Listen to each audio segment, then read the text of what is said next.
Hello everybody. Students, syllabus आ चुका है। Syllabus को डिस्कस करना काफी इंपॉर्टेंट है। आप सभी ने 9th का एग्जामिनेशन देके अपने आप को फ्री कर लिया, बट डोंट फॉरगेट 9th से काफी ज्यादा इंपॉर्टेंट क्लास है क्लास 10th। आप सभी को याद तो होगा ही दैट आप सभी की कॉपीज स्कूल द्वारा चेक की गई है। But remember a thing that here in class 10th in the final examination it won't be checked by your school teachers, it will be checked by the board। Board के द्वारा ये copy check की जाएगी और आपको पता नहीं रहेगा that who is going to check the copies. इसीलिए कैसे लिखना है ये आप सभी को पता होना चाहिए। उससे भी पहले आपको पता होना चाहिए दैट उससे भी पहले आपको पता होना चाहिए दैट सिलेबस क्या है, क्या पढ़ना है, क्या नहीं पढ़ना है, किस पे ज्यादा कंसंट्रेट करना है, किस पे थोड़ा बहुत कंसंट्रेट करना है। अल्टीमेटली पढ़ना आप ही सभी को है। हम सभी बस गाइड करेंगे, आपको ध्यान दिलाएंगे, टॉपिक्स को याद दिलाएंगे कि ये टॉपिक्स इंपॉर्टेंट है। सिलेबस आ चुका है। फाइनल एग्जामिनेशन में बायोलॉजी कितना मार्क्स कैरी करेगा, केमिस्ट्री कितना मार्क्स कैरी करेगा और फिजिक्स कितना मार्क्स कैरी करेगा, ये सब कुछ हम लोग डिस्कस करेंगे। So without wasting the time let's get started. आप सभी को पता है दैट आप हम सभी पूरे इंडिया में सीबीएसई के द्वारा प्रिस्क्राइब किया गया बुक एनसीईआरटी फॉलो करते हैं। एनसीईआरटी में जो साइंस के टॉपिक्स हैं वो 3 कैटेगरी में बांटे गए हैं, बायोलॉजी, फिजिक्स और केमिस्ट्री। स्टूडेंट्स, चलिए डिस्कस करते हैं बायोलॉजी में कौन कौन से टॉपिक्स हैं और कौन कौन से टॉपिक्स पे हमें ज्यादा कंसेंट्रेट करना है।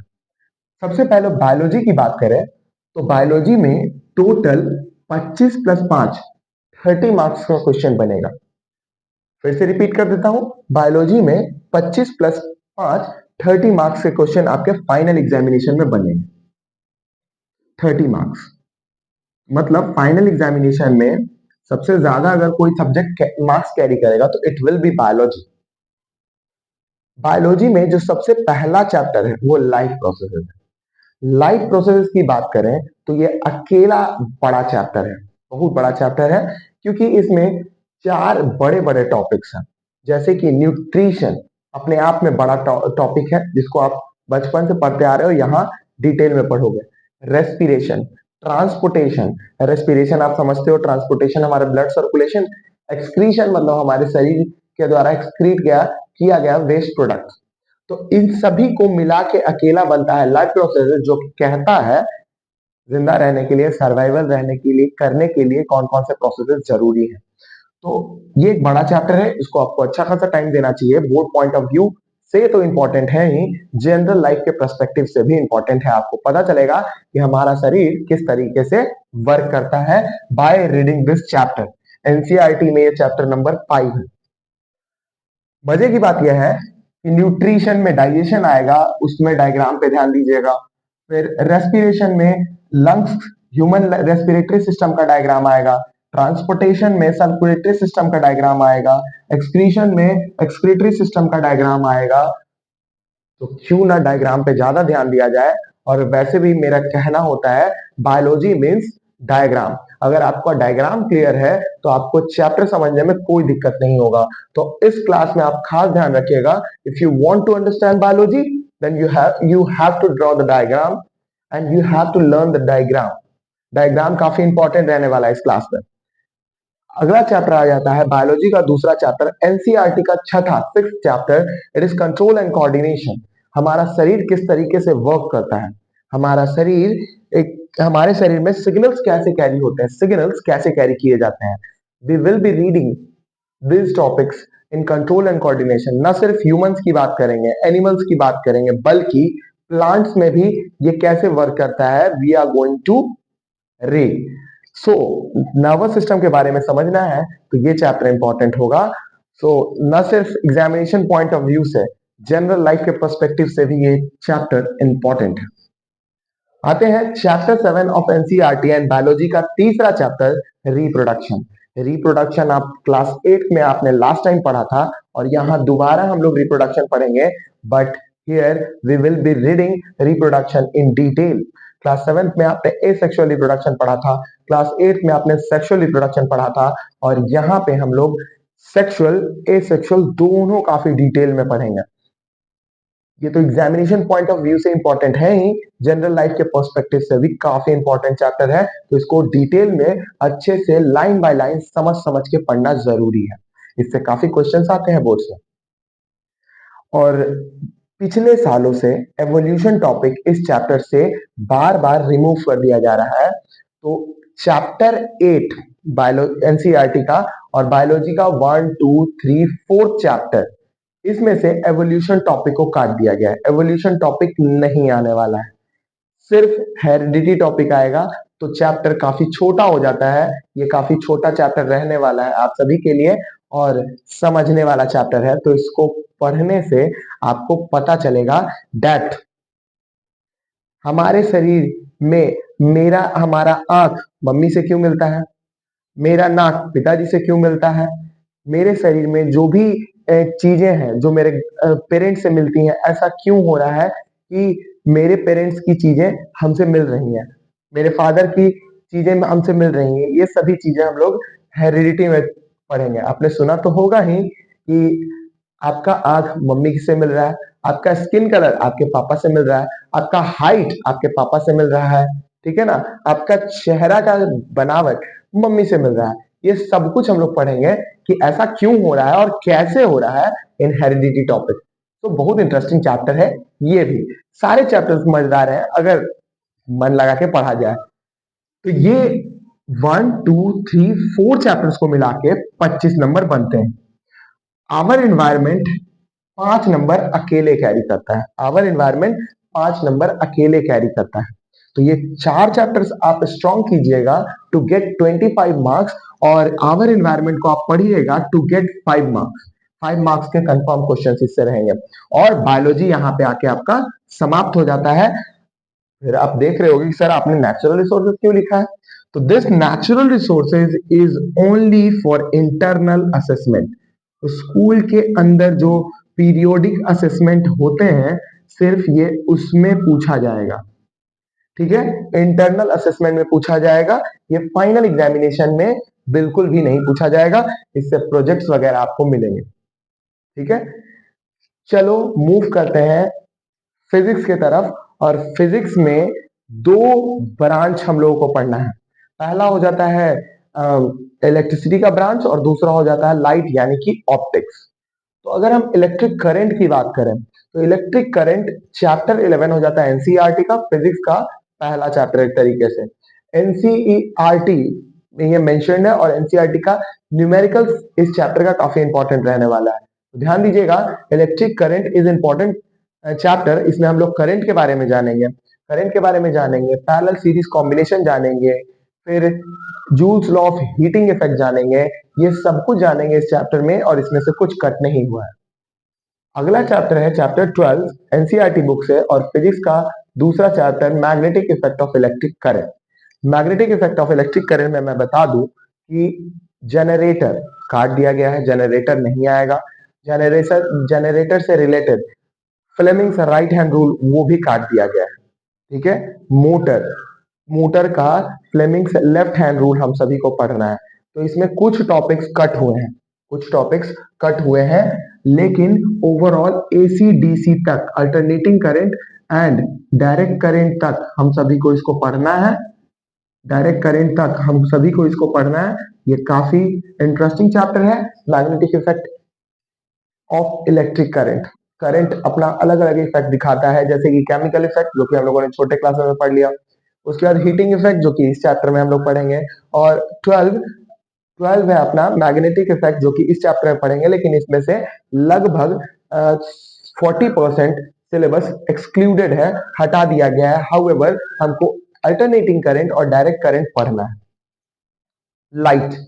लाइट में 2 बड़े बड़े टॉपिक्स हैं, तो काफी बड़े बड़े टॉपिक्स है, and they are reflection and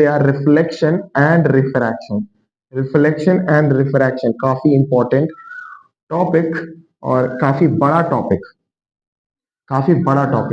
तो इन दोनों चैप्टर्स की अगर बात करें तो ये दोनों अकेले 13 मार्क्स को कैरी करेगा, 13 मार्क्स को कैरी करेगा, अकेले 13 मार्क्स को कैरी करेगा ये दोनों चैप्टर। और इन दोनों चैप्टर्स को मिला के 12 मार्क्स बनते हैं। ठीक है, तो पहले दो चैप्टर्स को मिला के 13 मार्क्स, दूसरे अगले दो चैप्टर्स को मिला के 12 marks, total physics 25 marks carry करता है। बोर्ड एग्जामिनेशन में फिजिक्स 25 मार्क्स कैरी करता है और पहले दो चैप्टर्स में से 13 मार्क्स का क्वेश्चन, दूसरे दो चैप्टर्स में से 12 मार्क्स का क्वेश्चन रहने वाला है।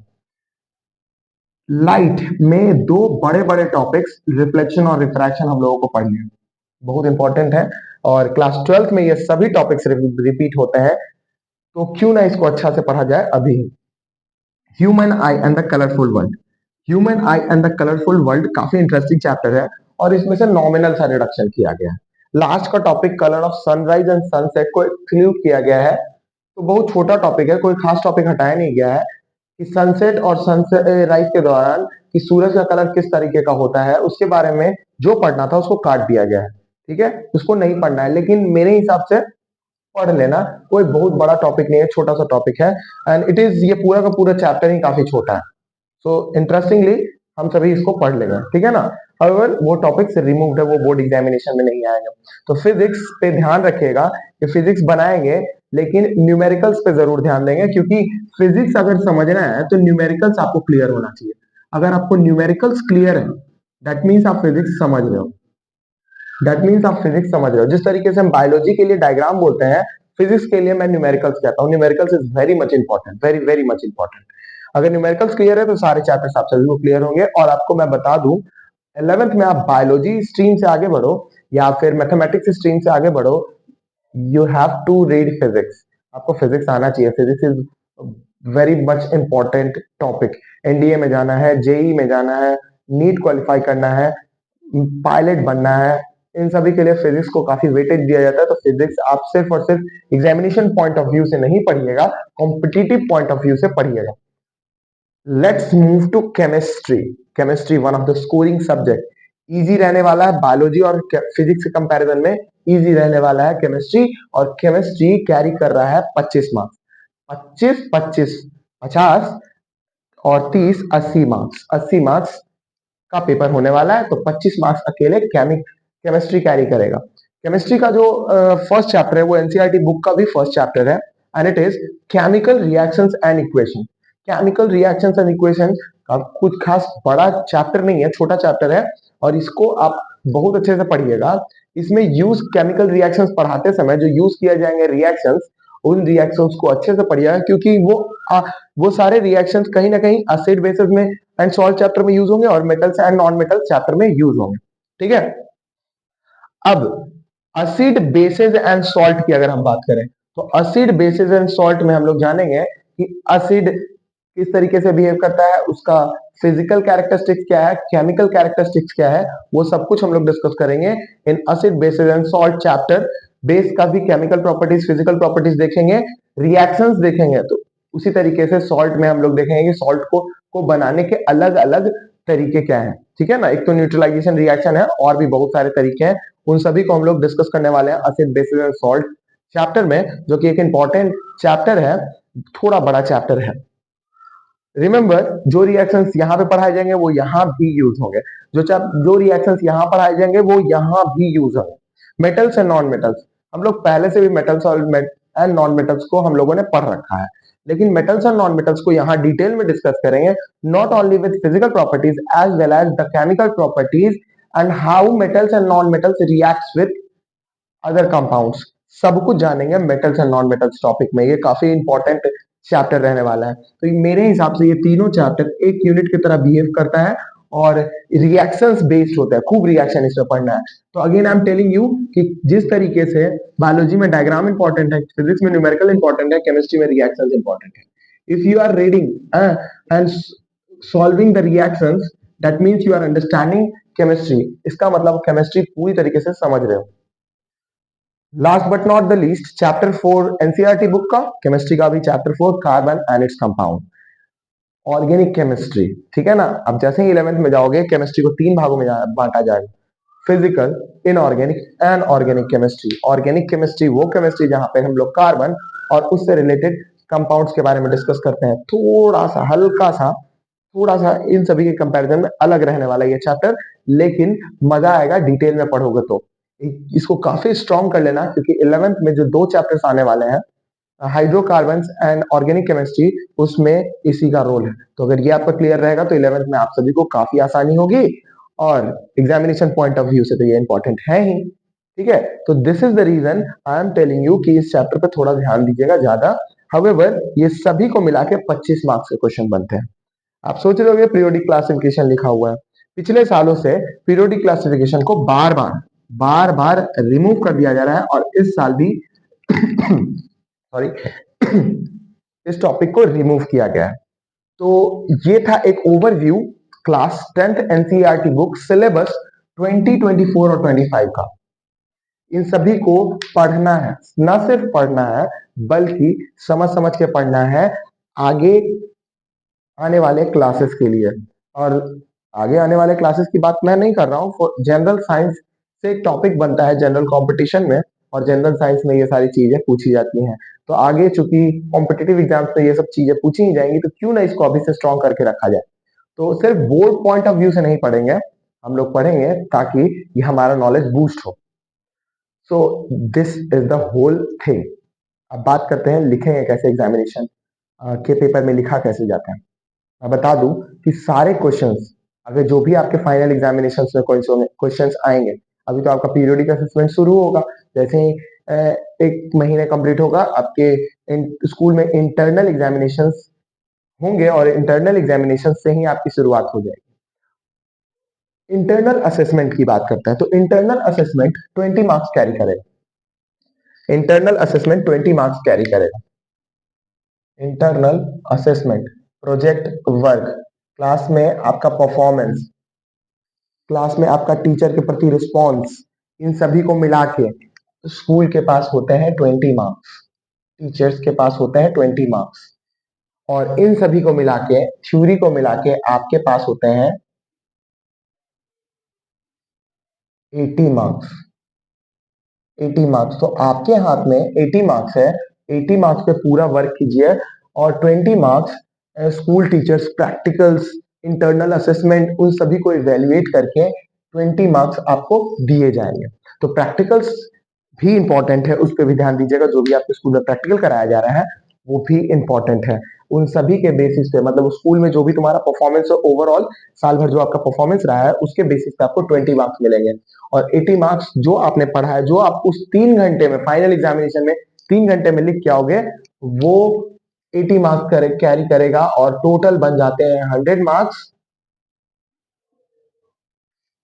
ये है आपका फाइनल एग्जामिनेशन का ओवरव्यू। लिखते कैसे हैं, फिर से मैं बात कर दूं, अभी से आपके पास काफी समय है लिखने का। खूब लिखिए, खूब नोट्स बनाइए, पढ़िए, बुक्स को रीड कीजिए, बुक्स को रीड कीजिए, लाइन बाय लाइन रीड कीजिए, और चीजों को समझिए, लिख लिख के पढ़िए, ज्यादा याद होगा। और इस तरीके से अपने राइटिंग को इम्प्रूव कीजिए, क्योंकि आपका कॉपी में आपका नाम इंपॉर्टेंट नहीं है, आपका राइटिंग इंपॉर्टेंट है। नाम नो डाउट इंपॉर्टेंट रहने वाला है, लेकिन एग्जामिनर जब तुम्हारा कॉपी चेक करेगा तो he will evaluate your writing. अगर आपका राइटिंग बेहतरीन है, आप आंसर अच्छे से लिखते हो, तो आपका मार्क्स अच्छा आने वाला है। इन सभी के साथ all the very best for your upcoming class 10th session 24-25, and thank you very much.